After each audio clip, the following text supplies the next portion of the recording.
So this is a new topic with the title Comparison of Islamic and Conventional Banking. تو اس سے پہلے جو ہم نے اسٹرکچرل ڈفرینس تھا between conventional and Islamic bank, اس کو ہم نے اسٹڈی کیا کہ جس میں ہم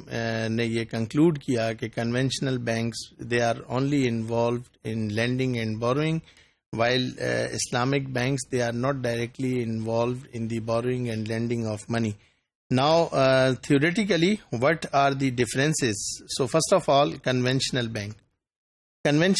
کے بارے میں ہم یہ کہہ سکتے ہیں کہ فیچر نمبر 1 اس کا ہے کہ relation between bank and depositor is of lender and borrower. اس کے علاوہ بینک کے درمیان اور جو بوروور ہے اس کے درمیان، جس سے اس نے بورو کیا ہے، جو ڈپازیٹر ہے اس کے درمیان جو ریلیشن شپ ہے وہ صرف لینڈنگ اور بوروئنگ کا ہے، کہ ایک کو یہ پیسہ لینڈ کر رہا ہے اور دوسرے سے یہ ڈپازٹ کروا رہا ہے. اس کے علاوہ کوئی اور ریلیشن شپ وہ موجود نہیں ہے. The second feature of conventional bank, کہ آپ دوسرے جو اس کا اسٹرانگ فیچر ڈسکس کر سکتے ہیں، that is all deposits are treated as liability of the bank. یا آپ کرنٹ اکاؤنٹ کھلواتے ہیں اور اگر کرنٹ اکاؤنٹ نہیں کھلواتے آپ سیونگ اکاؤنٹ کھلواتے ہیں، یہ دونوں جو اکاؤنٹس ہیں اس کو اپنی بیلنس شیٹ پر ایز اے لائبلٹی ٹریٹ کرتا ہے. The third strong feature of conventional bank کہ bank pay interest as a fix return to the depositors and considering it expense of the bank, کہ جو اماؤنٹ ڈپازٹ کروا رہا ہے bank اس کو ایک fix amount as a interest pay کرتا ہے. فار ایگزامپل 1 لاکھ کے اوپر 1000 روپے آپ کو وہ پے کرے، اور یہ فکس اماؤنٹ ہوگا جو آپ کو ڈپازیٹر کو پے کیا جائے گا، چاہے بینک کو پروفٹ ہو یا بینک کو لاس ہو، اور اسے وہ کنسیڈر کرتا ہے اپنے پاس ایکسپینس میں، انٹرسٹ ایکسپینس کے اکاؤنٹ میں اس کو کنسیڈر کرتا ہے. اندر تھنگ کہ bank offer and charge fix return as interest. Bank offer کرتا ہے یا وہ چارج کرتا ہے، یعنی جس کو آفر کرتا ہے ڈپازیٹر کو یا کسٹمر جنہیں وہ اماؤنٹ منی جو ہے وہ لینڈنگ کرتا ہے جہاں پر، ان کو چارج کرتا ہے، تو یہ فکس ہوتا ہے. جس کا پیسہ ہے اس کے ساتھ بھی ایک فکس اماؤنٹ طے کر دیا جاتا ہے کہ آپ کو 1 لاکھ پہ 1000 روپے ہم آپ کو دیں گے،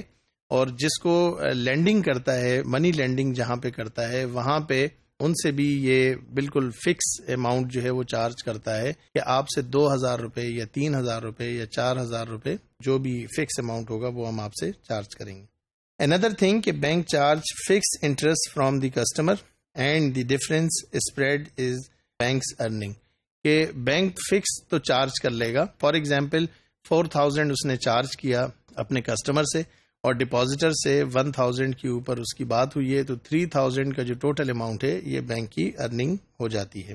سو relationship between bank and customer is of lender and borrower and documents obbligations and receivables are considered assets. یعنی یہ ریئل ایسٹس کی بات نہیں کر رہا ہے، بلکہ ڈاکومنٹ میں بھی ایک چیز جو کنسٹرکٹ ہو چکی ہے اس کو بھی ایز اے ایسٹ ہی کاؤنٹ کرتا ہے. اور اسی طریقے سے اگر ہم دوسری طرف ہم دیکھتے ہیں اسلامک بینک کو، تو اسلامک بینک کو اگر آپ دیکھتے ہیں تو اس میں نمبر 1 کے relationship between bank and depositor is of partnership. کہ کنونشنل بینک کو اگر ہم دیکھتے ہیں تو وہاں پہ بینک کا جو ریلیشن شپ ہوتا ہے وہ ڈپازیٹر اور کسٹمر کے ساتھ صرف لینڈنگ اور بوروئنگ کا ہوتا ہے، کہ اس مسٹر اے نے ہمیں پیسہ ڈپازٹ کیا ہے اور مسٹر بی کو ہم نے پیسہ دیا ہے، یعنی اس کا اپنا کوئی اسٹیک اتنا انوالو نہیں ہوتا ہے. جبکہ یہاں پر آپ جب دیکھتے ہیں کہ relationship between bank and depositor is of partnership, کہ بینک اس اپنے ڈپازیٹر کے ساتھ، وہ شخص جو پیسہ انویسٹ کر رہا ہے اس کے ساتھ بینک پارٹنرشپ کرتا ہے، یا تو مضاربہ بیس کرتا ہے یا مشارکہ بیس کرتا ہے. Profit and loss sharing arrangement, کہ اس میں اس کو کنفرم کیا جاتا ہے، انشور کیا جاتا ہے کہ پروفٹ لاس کو کس طریقے سے دونوں شیئر کریں گے اور کس طرح سے ڈسٹریبیوٹ کریں گے.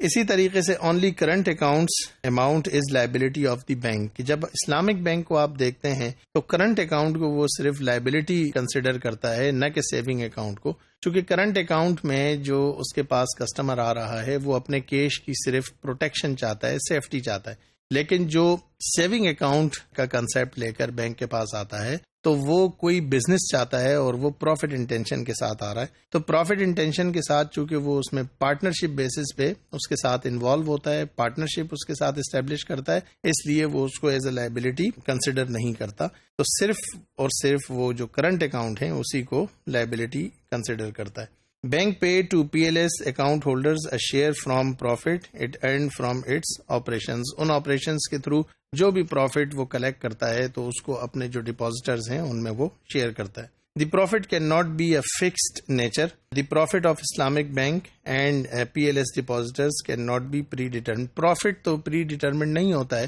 مگر جو profit loss کا جو ratio ہے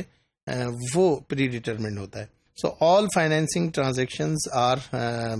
real asset based and merely documents are not considered assets. صرف زبانی یا کتابی باتیں نہیں ہوتی بلکہ ریئل ایسٹس کے اوپر جو ہے وہ کام کرتا ہے, جس کا جو بینیفٹ ہے وہ یقیناً سب سے بڑا بینیفٹ یہ ہے کہ جو ایسٹ بھی آپ کے پاس موجود ہے وہ ریئل ہے, وہ ڈاکومنٹڈ نہیں ہے, وہ صرف کتابوں میں موجود نہیں ہے بلکہ ریئل موجود ہے. اس کا مطلب جو اکانومی ہے اور اس میں جو اکنامک ایکٹیویٹیز ہو رہی ہیں وہ بھی ریئل ہیں, وہ آرٹیفیشل نہیں ہیں. Ethics and moral values play a major role in investment decisions, not a choice but a must. یہ کوئی آپشنل نہیں ہے کہ وہ ایتھیکل ویلیوز کو کنسیڈر کرے گا, جبکہ ہم کنونشنل بینک میں دیکھتے ہیں تو کنونشنل بینک میں وہ ایتھیکل ویلیوز کو بالکل بھی کنسیڈر نہیں کرتا. وہ صرف لینڈر کو جانتا ہے اور بوروور کو جانتا ہے, جہاں سے وہ بورو کر رہا ہے اس کو جانتا ہے اور جہاں پہ وہ لینڈنگ کر رہا ہے اس کو جانتا ہے, اور اس کو صرف اور صرف اس کی ایک میٹریلسٹک اپروچ ہے جس میں اس کو ہی is only concern to the profit. تو جو وہاں پہ آبجیکٹو ہے اور ٹارگٹ کی گئی ہے وہ صرف پروفٹ ہے, جبکہ اس کے برعکس ہم جب اسلامک بینک کا کنسیپٹ دیکھتے ہیں تو یہاں پہ جو ایتھک اور مورل ویلیوز ہیں وہ بہت ہی امپورٹنٹ رول پلے کرتی ہیں ڈیسیجن میکنگ میں, کہ آپ کا جو ڈپازیٹر ہے اس کے پیسے کو آپ اس کے ساتھ جب پارٹنرشپ کر رہے ہیں تو اس کا لاس وہ آپ کا بھی لاس ہوگا اور اس کا پروفٹ آپ کا بھی پروفٹ ہوگا. So in the light of the presented self-sufficient evidences which showing a clear distinct picture of two different banking systems, we can say that there is a difference between Islamic and conventional banking system.